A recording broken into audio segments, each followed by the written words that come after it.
the one. Hello there. I'm Scotty. You're not. And we're back with the Smallville Retrospective. We're looking at Season 3, Episode 7, Magnetic. The first episode I ever saw. Cast your minds back to late summer, early fall of 2004. Okay?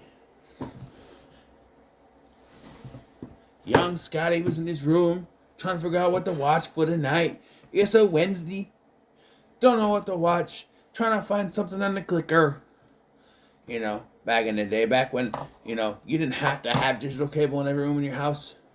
Didn't have digital. I think we had basic cable at this point too, but this was on there. So there was that. And, yeah. I happened across this and thought, you know what? I'll check it out. They played 2 episodes back to back. It was this one and the next one were the 2 episodes that I saw because it was during the summer, so they were playing back to back. Or what they called it, full night of Smallville. It's just 2 episodes. They're an hour long.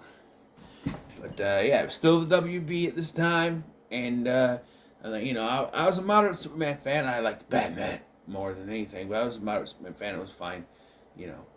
But I never thought about this. They had a little comic thing at Disney Adventures, about this, but I never really checked it out until they said, you know what, I'm bored. Why not check this out? Kind of the same thing. Once I get to doing the Supernatural retrospective, which is probably going to take longer than this, believe you me, I'll talk about In My Time of Dying and how that was the first episode of that I saw. So it's this episode, the next one, and the series finale are the first 3 episodes that I saw. Season finale, excuse me. The season finale are the first episodes that I saw that was Smallville. And I think it was that season finale that got me hooked. Because this episode, wow, is it just... Wow. Maybe it was the next episode that got me hooked. Who knows? Shattered is a good episode if I remember correctly. This one... So, the plot of this is that there's this guy named Seth, and he's at this carnival.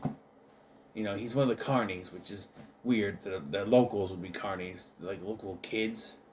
They say he's 16, which would make it illegal for him to be a carny to begin with. But he has a crush on Lana, because of course he does. And when he says, that the games are rigged, which they are, and she can't get it. So... he gives her a snow globe anyway, and another customer gets angry, and he pushes the guy, and they run, and he runs, but the guy chases him down and beats him over the head, smashes the snow globe over the top of his head. But of course, they made a big point of saying they used real meteor rock inside the snow globes, and because it got into his blood system, he now can control metal, because there's a correlation there. Well, it's because they put him in the MRI machine and the magnetic properties mess with him. So yeah, he can move things that are metal, but also he can mess with the chemicals inside someone's head and make them do what he wants, which is a lame power. It's a lame way to just say, oh, we need to have him control Lana. So magnetism that way. Doesn't really make any sense, but who cares?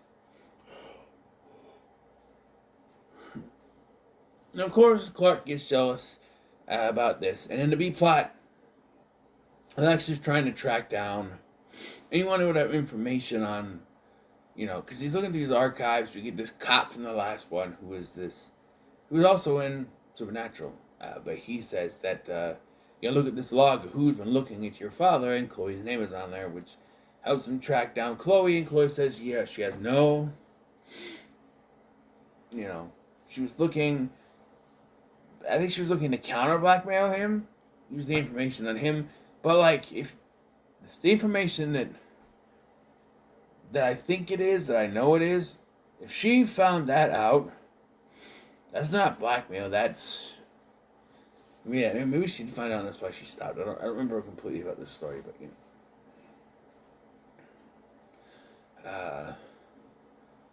and the guy ends up dead.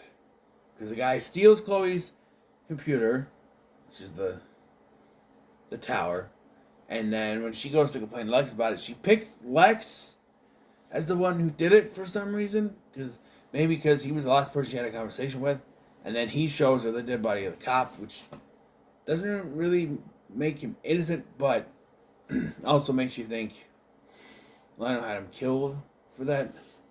I don't know what the correlation is. There's no scene where Lionel talks to this guy and he tells him, hey, you gotta work. He just shows up, takes the computer, and he's dead. The only person we see him talk with is Lex, but I don't think Lex is that far gone to where he would do that just to keep secrecy. They were working together. I think me and Lionel knew that, and who knows. Anyway, the A plot.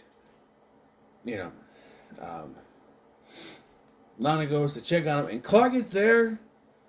And for the life of me, I don't understand why Clark has to be there when this happens. When he asks her out and she's unsure, then he touches her, and then she gets that spark and she says yes. And it's like, did Clark actually have to be in that room with them when it happened? It doesn't really make any sense. It just leads to the jealous stuff that goes on throughout this, so you can kind of just say it wasn't really necessary, but I don't know. It's confusing. It is very confusing because the only thing I think of is that he's needed in that room so that he can get jealous and he can catch on to it. But all you have to do is walk into... All we have to do is to, she mentions it to Chloe. Chloe says it in passing to Clark, and he shows up at the Talon, and we'd still have that conversation. She says, I actually don't know why I asked him. And then when he shows up, she's going to break it off, and then he touches her on the hand again, and then I gotta express that, because she's going to say, touches her on the hand, because if I keep saying, then he touches her, it's like, whoo, okay, I'll go with you. No, it's this, and sparks fly. So, yeah. That's how that works. Not woohoo,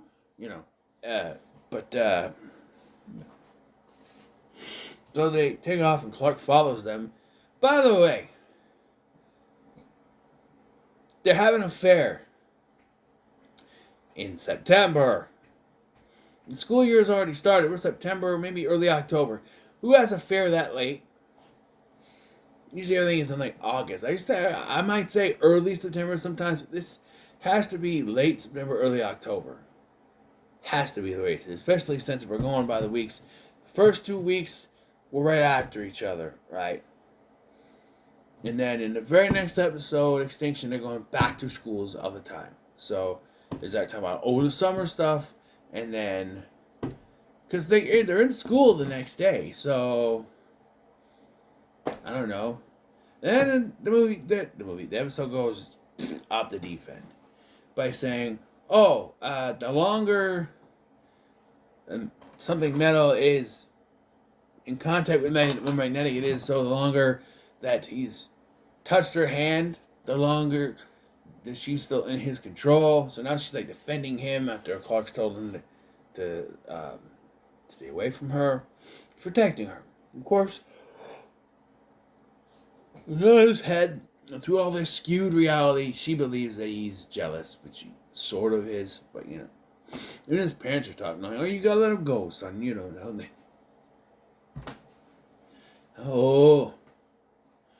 But, then,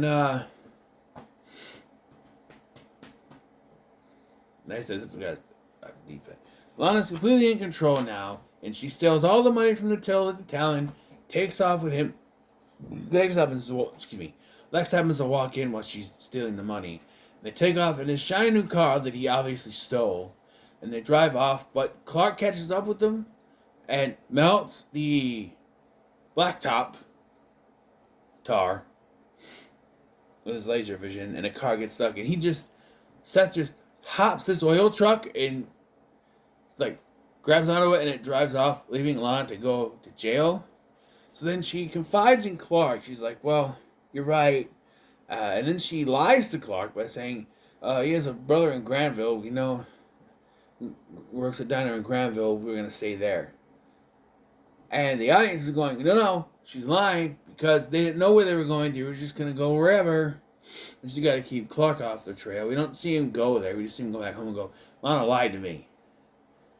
And really, Martha should be like, huh? What? Because she shouldn't know what he's talking about. But apparently there are scenes in between that we don't get to see. I don't know. But then Seth breaks them out. And it's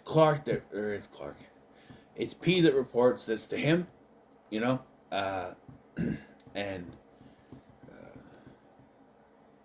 But Clark somehow knows that they've gone to hide at the fair because, of course, we have to.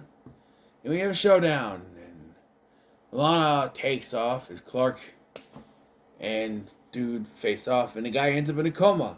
They say, I don't know if he'll wake up. And we never see the guy again, so I'm assuming he died in a coma. I don't know. Him and Helen, were they setting up for these characters to return? Because I don't know. We never see them again. So, I don't know. I could see that they were planning for Helen to return, but never figured out when. No, that would work anyway, but.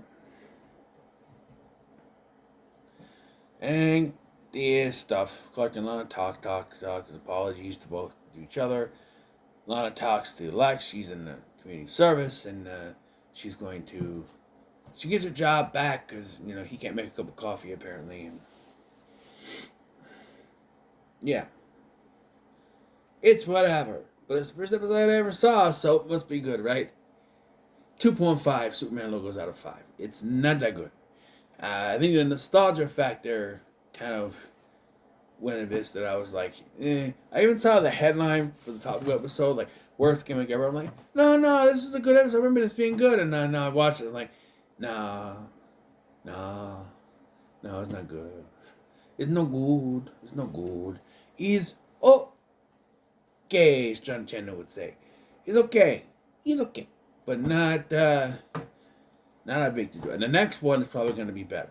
But, yes, 2.5 out of 5 for me. So, I like Kevin Zegers, though. The very next year, he would be in The Hollow, which I've already reviewed on his channel for Halloween Horror Month. Go back and check that out.